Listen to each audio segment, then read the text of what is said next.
बिस्मिल्लाहिर्रहमानिर्रहीम। मेरे किसान भाइयों, आज हम गंदम के हवाले से बात करेंगे। गंदम हमारे मुल्क की बहुत अहम फसल है।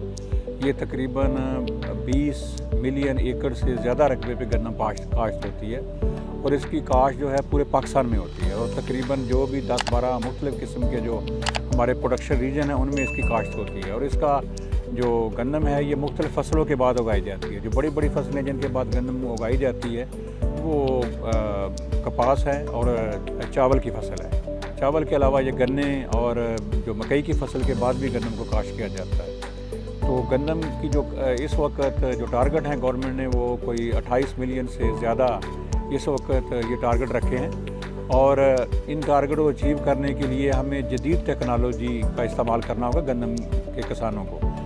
तो उसी से ही जदीद टेक्नोलॉजी नए इल्म से ही हम अपनी पैदावार बढ़ा सकते हैं, जिससे ना सिर्फ हम खुद कफील होंगे बल्कि हमारा किसान भी खुशहाल होगा। क्योंकि गंदम की कीमत गवर्नमेंट ने 3000 से ऊपर जो है इस वक्त अनाउंस की है।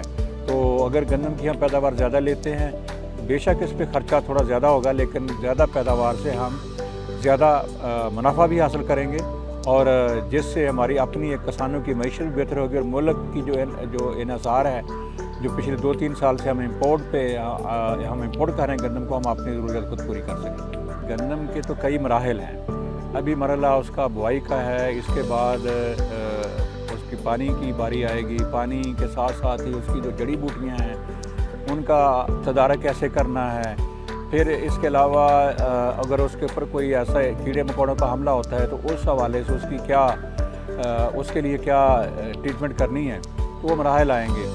तो इंशाअल्लाह ये चूँकि एक लंबा सफ़र है और बड़ी अहम क्रॉप है और इसकी जो 5-6 महीने जो पूरी फसल के हैं उस हवाले से जैसे जैसे ही इसकी मुख्तलिफ स्टेजेस फसल की आएंगी तो हम आपके साथ जो इसका मैनेजमेंट के जो नई इस वक्त जो नॉलेज है या इंफॉर्मेशन है वो हम आपसे शेयर करते हैं।